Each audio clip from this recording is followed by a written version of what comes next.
বাংলার দ্বিতীয় তাজমহল। শাহজাহান ও মমতাজের এটি বাংলার দ্বিতীয় তাজমহল। ভারতের আগ্রাতে আপনি না গিয়েও বাংলার এই দ্বিতীয় তাজমহলে আপনি ভারতের আগ্রার ফিল পাবেন। এখানে আসলে হয়তো আপনি ভারতের যে আগ্রাতে যে তাজমহল রয়েছে সেই তাজমহলের কিছুটা হলেও ফিল পাবেন। চলুন আজকে ঘুরে দেখা যাক। এখানে প্রচুর দোকান রয়েছে যা আপনারা এখানে আসলে দেখতে পারবেন। বিভিন্ন পরিমাণে কারুশিল্প, অনেক ধরনের এখানে রয়েছে, আপনারা সবকিছু এখানে দেখতে পারবেন।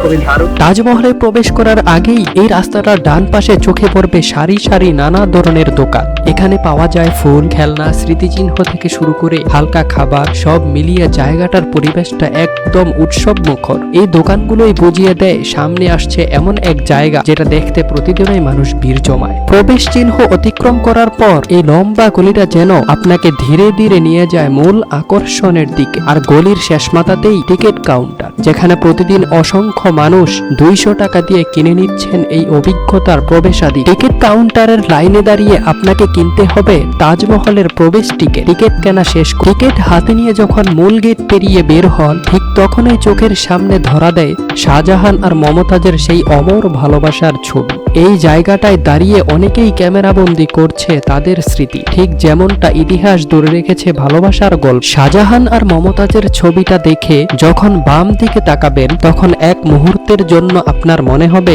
আপনি বুঝি ভারতের আগ্রার তাজমহলে এসে পড়েছেন। কিন্তু না, এটা ভারত নয়, এটাই বাংলার দ্বিতীয় তাজমহল, যেটা আমাদের নারায়ণগঞ্জের সোনারগাঁয়ে অবস্থিত। তাজমহলের সামনে প্রবেশ করার পর সত্যি বলতে আমি কিছুক্ষণের জন্য একেবারে থমকে গিয়েছিলাম। চোখের সামনে দাঁড়িয়ে থাকা এই বিশাল স্থাপনাটি দেখে রীতিমতো অবাক হয়ে গেলাম। ছবিতে যতটা সুন্দর মনে হয়েছিল, বাস্তবে যেন তার থেকেও কয়েক গুণ বেশি। সাদা রঙের এই বিশাল কাঠামো রোদে দাঁড়িয়ে এমন ভাবে ঝলমল করছে, মনে হচ্ছে যেন ইতিহাস নিজের সৌন্দর্য নিয়ে আজও কথা বলছে।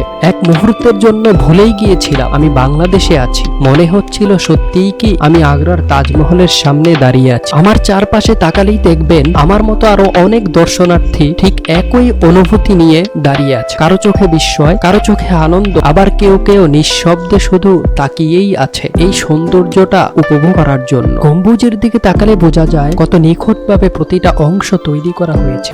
ভারতের যে আগ্রাতে যে তাজমহল রয়েছে সেই তাজমহলের কিছুটা হলেও ফিল পাবে। তো এখানে প্রায় সময় এটি কখনই ফাঁকা থাকে না। এখানে যেহেতু বাংলার দ্বিতীয় তাজমহল, এখানে প্রচুর পরিমাণে লোক আসে তাজমহল দেখার জন্য। বন্ধু ফ্যামিলি নিয়ে এসেছে। তো আজকে আমিও চলে আসলাম। যদি আপনি কখনো নারায়ণগঞ্জে আসেন, এই জায়গাটা মিস করবেন না, কারণ এখানে এলে আপনি শুধু একটা জায়গা ঘুরবেন না, একটা অনুভূতি নিয়ে ফিরে যাবেন। আজ হয়তো এখান থেকে বের হয়ে যাচ্ছি, কিন্তু এই দৃশ্য, এই অনুভূতি মনে থেকে যাবে অনেক দিন। হয়তো আবার কোনো একদিন আবার ফিরে আসব।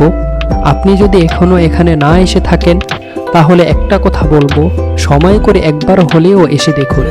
কারণ কিছু জায়গা আছে যেগুলো ভিডিওতে দেখা যায়, কিন্তু আসল অনুভূতিটা পাওয়া যায় নিজে দাঁড়িয়ে দেখলে। এখানে প্রচুর পরিমাণে দোকান রয়েছে যা আপনারা এখানে আসলে দেখতে পারবেন। বিভিন্ন পরিমাণে কারুশিল্প, অনেক ধরনের এখানে বিভিন্ন প্রকারের দোকান রয়েছে। বিভিন্ন বাচ্চাদের খেলনা এবং কারুশিল্পী, বিভিন্ন শাড়ি, অনেক কিছু এখানে কেনার মতো রয়েছে। আজকের মতো এই ছিল নারায়ণগঞ্জের তাজমহল, যা বাংলার দ্বিতীয় তাজমহল। ভালো লাগলে ভিডিওটা শেয়ার করে দিবেন। এমন আরো গল্প আর জায়গার ব্লগ দেখার জন্য সাথে থাকতে চ্যানেলটি অবশ্যই সাবস্ক্রাইব করে পাশেই থাকুন। আজকের মতো এখানেই শেষ করছি। পরের ব্লগে হাজির হব বাংলার পিরামিডের ভিডিও নিয়ে। ততক্ষণ সবাই ভালো থাকুন, সুস্থ থাকুন। দেখা হবে পরের ব্লগে।